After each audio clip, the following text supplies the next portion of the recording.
pun Pak anu napa niku Pak Camat pun. Niki kula niku ngobah nginggol bokok. Bingung kula. Salah terus. Salah. Iya. Masyarakat Selotinatah joget yuk. Ya, yuk. Titip kita nggih. Moga joget nggih. Kula mungkin mboten joget, mboten perlu nyanyi niki. Iya. Monggo. Ayo, mumpung Pak Camate gaul ya. Yo, titip cinta yo. Monggo Pak Lia. Ya, oke. Pas iki ngetet tegol, bingung kula. Siap. Monggo. Sing nem-nem joget boleh yuk. Sekali-kali monggo semuanya yuk. Ya, yuk. Titip cinta bersama Pak Camat. Yang lebih meriah monggo semuanya yuk.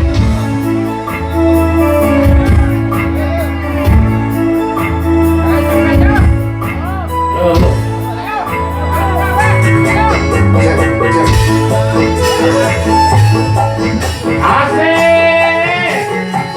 Monggo semuanya bareng. Akhirnya kasih ya, Pak.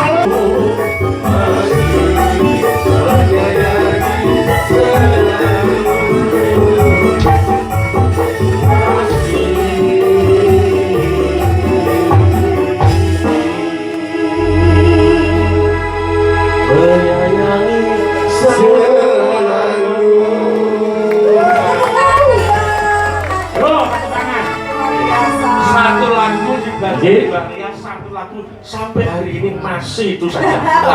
Nggak nambah-nambah. Sayangi dia, cintai dia, desa Dan sewa. masih terkenang Pak. Iya. Ternyata Mbak Lia pilih dokter daripada camat Pak. Lagu apa boleh? Satu lagi. Ayah. Apa Pak? Satu lagi. Lawan itu. Gubuk Kasmoro, garap Gubuk Sakinan. Kasmoro. Siapa lagi lah? Monggo. Ya, oke Mas Andro, ya. Oke, yuk, Gubuk Kasmoro, garap Sakinan yo. Belah kita ya. Mbah Lurah ugi menika. Oke, yuk Mbak Lurah, yuk.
Jengben nanggap ya Mbak Lurah? Nggih.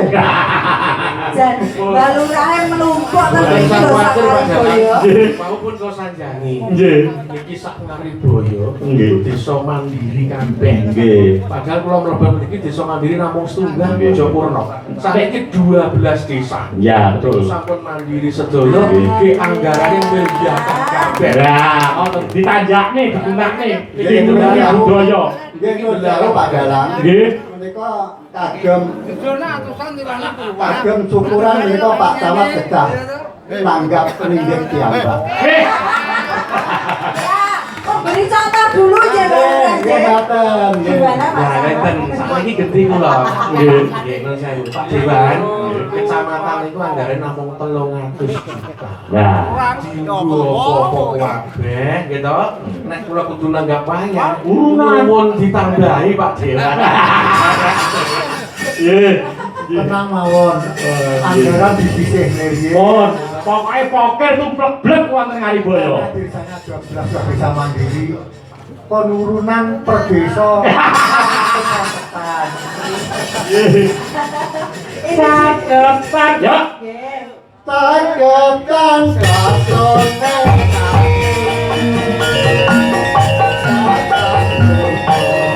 Hei. Oh ya.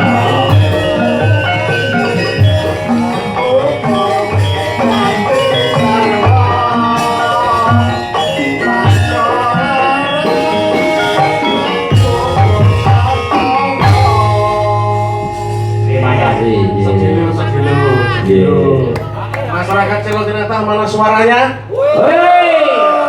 Pengen negara memperhatikan betul? Pengen memperhatikan pajak lunas bulan Maret pasti diperhatikan. Amin. Sakit nama boten? Saged. Masyarakat Celotinata sakit nama boten? Penting kecamatan wayangan. Makanya nun sewu pajak IPBB itu bukan tanggung jawab siapa-siapa, tanggung jawab pribadi. Nek niki pangapunten nggih, nun sewu Pak Dewan, Ngariboyo alhamdulillah sampai detik sudah lunas semuanya Pak. Amin. Jika dari dulu saya datang ke sini PBB unting-untingan. Tahun kedua wis tertib, tahun ketiga lunas kedua Semagetan. Nggih, amin. Nggih, luar biasa. Untuk khusus warga masyarakat Celotinata pertama penduduknya paling banyak, nggih. Kedua wilayahnya juga paling luas. Nggih. Yang dilunasi PBB ning bulan Maret. Bismillah. Amin. Mulai sak niki ndang nabung tahun berikutnya. Amin. Mengke Maret sak Celotinata lunas kabeh, berarti nomor 1 sak Ngariboyo. Pasti perlakuan pemerintah beda juga. Nggih. Sakit nggih Pak Bu nggih? Nggih. Sakit nggih Pak Bu nggih? Gak enak suarane, Bu. Siap. Nggih, monggo dilanjut. Nggih. Mbak Bin tumut madhep, Pak. Mbak Bin tumut madhep ya. Bang Lurah napa asane? Bang Mulyono napa? Ah, lagune napa Bang Mulyono? Bang Mul. Gala-gala. Rasane gala-gala menika, Pak. Oh, gara-gara. Oke. Ya, gara-gara Mas Dewa. Dari kok Pak Camat? Nggih. Pergi duit. Boten. Terus nyanyi. Mungkin Mbak Lia cemburu. Aduh. Dan aku Yuk. cemburu. Yuk, gara-gara bersama Mbak Lurah Pak Camat. Ya, oke, yuk, gara-gara. Di sini aja Pak, saya masih kangen dulu Pak. Habis ini berdosa ya. Saya kangen aku ya. Sebentar, Pak. Di tengah sini loh Pak Camat. Biasanya tak lagi. Mati men. Di streaming ya. Boten Pak. Hei. Nggih, kagem Bapak dan Bos Ramil nggih. Lintang Asmoro. Lintang Asmoro oke. Wah, dulu kok Ngariboyo yo pirang-pirang wae saking sepanjang. Udah. Ah iki ketro nggih ngaten malah udah mriki. Terima kasih. Persiapan Pak Camat jemen wayangan. Nggih, keng ngari yo do teko. Wah iki. Niki piantun Madura ajeng nyekar Lintang Asmoro. Luar Oke. biasa. Wah. Oke, ya. Wah, bahagia lah kaya malam ini, woy. Oke. Yo. Belajar Pak.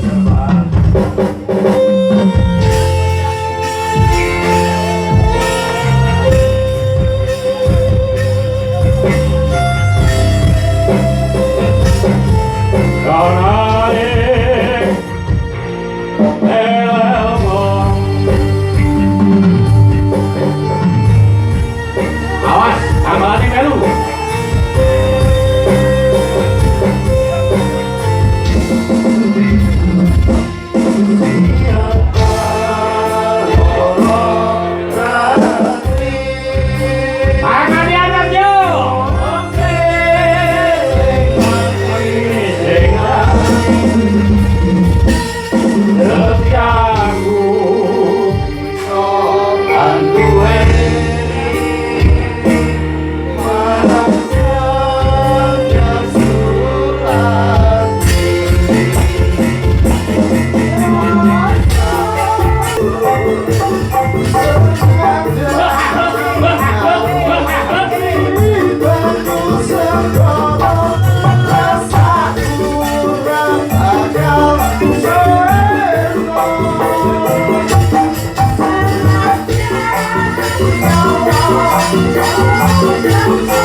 nuwun, matur nuwun. Alhamdulillah. Sambung. Alhamdulillah, ya dong, enggak. Terima kasih ya. Kaya ngene ampuhe budaya. Tenan nduk wayangan nganggo sigala-galae. Ayo. Ayo ora dadi masalah ya, Pak. Ora dadi boyo apa. Ya kuwi mau nglipur marang para warga kuwi mau. Gendenge wajib ya, Nduk. Oh, ngono. Nglipur marang masyarakat. Oh, ngono. Engko nggon gara-gara ya kuwi mau mengko para warga. Oh, para warga. Sing atuh-atuh saka Nyari Boyo, Nongko Ketro, Nongko Banjar Panjang, Jolawo kabeh. Weh, ngono. Ya, netepi marang Darmo dina semenggo. Ayo, netepi marang Darmo yo. Bumi gunde langit gelap katon.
Mangung kung kandoan reman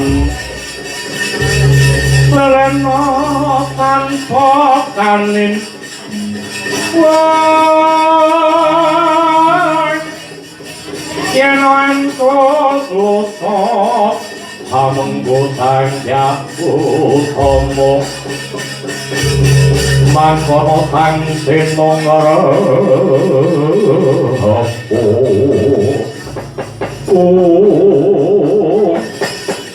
kami tenggelan risang Bratasena dubi ngolat marang jembari jroning wana Tribasara winasan wana Tribasara karana bebaya turun akeh kewan galak kang karep mangsa jalma menungso enten tanapi dalu amung pambau minaswat datang jroning simo goblok nektane risang Bratasena tatan langsung lampuk dereng saged obat dimenopo kang Denuwaya Sigrata ing mangki Batu dan trukiri kayu dan rebah akan kowe bubrah oleh kerajaan berani.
Mati den aniaya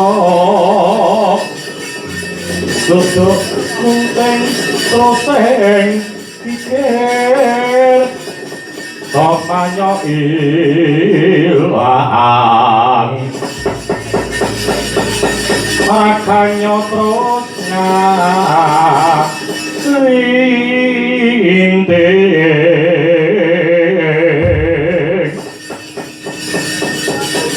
Yayi roh muka ana apa kadangku Kakang Rukmakala titik kalungguhan iki wangune ana wong sing salah gawe watu-watu didokeri wit-wit do timbroke pabawa angin gumrupuk ana telenging gunung iki ae suarane opo aku dhewe ya ora weruh apa kira-kira Gusti menehi pangan karo awake dhewe coba pepeki dina sengsara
Berkinjang risang mawe sandrung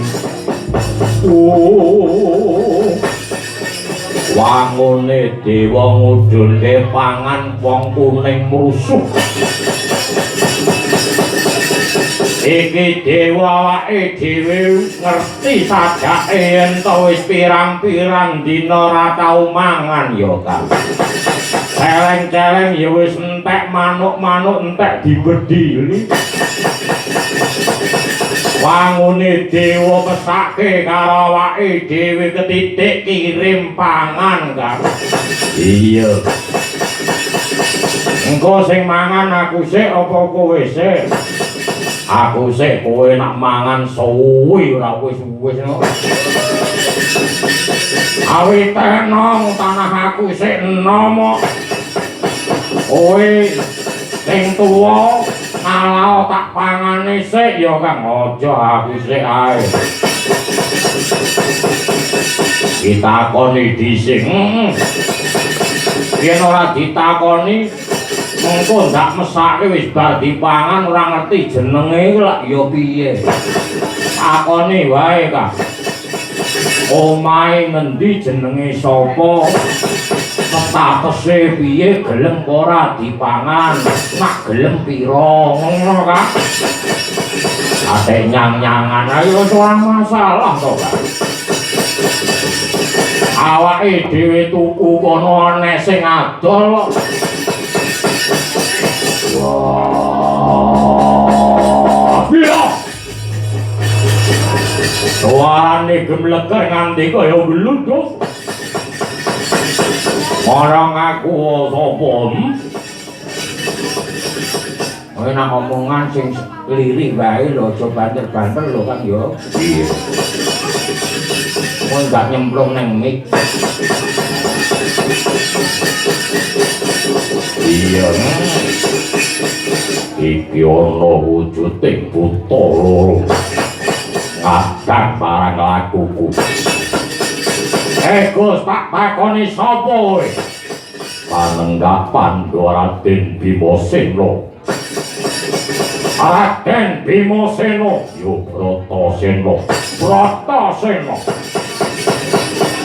ndarepene karep apa kowe lumebu ana ing kene iki tutup papanmu aku goleki kayu gung susu ing angin ingkang papan ana bocah ing gunung Tondro Muko iya goleki kayu gung susu ing angin dian iki kira-kira awake dhewe mah taun-taun dadi wong kene ra tau krungu kok goleki kayu gung susu ing angin mbok menawa wis mingerke blate bingung mergo arep kepangan awake dhewe Bratasena tepungke aku iki mau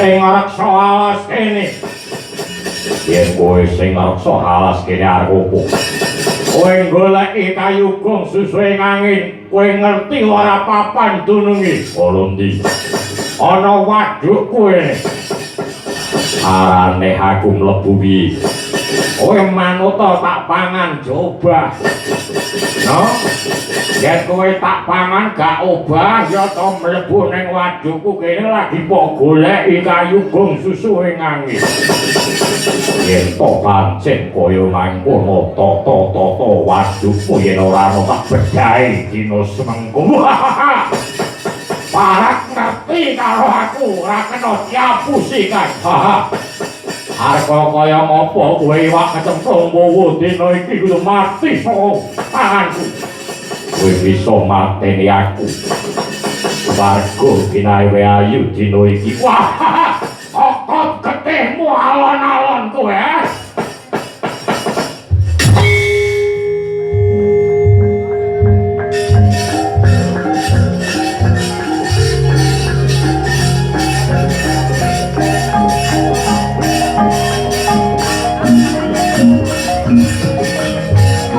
hati-hati loh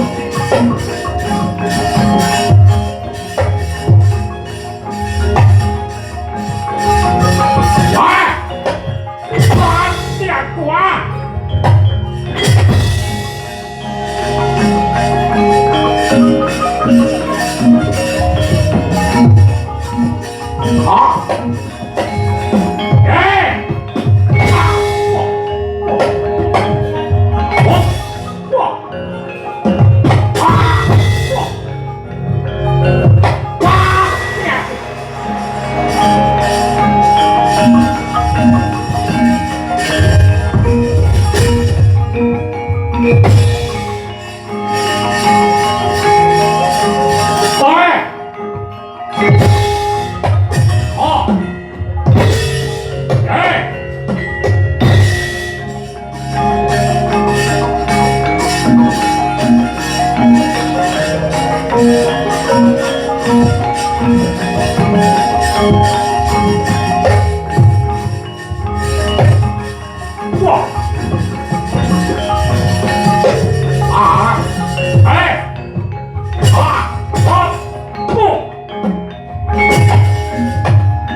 mati aku sikil nganti bengong kupingku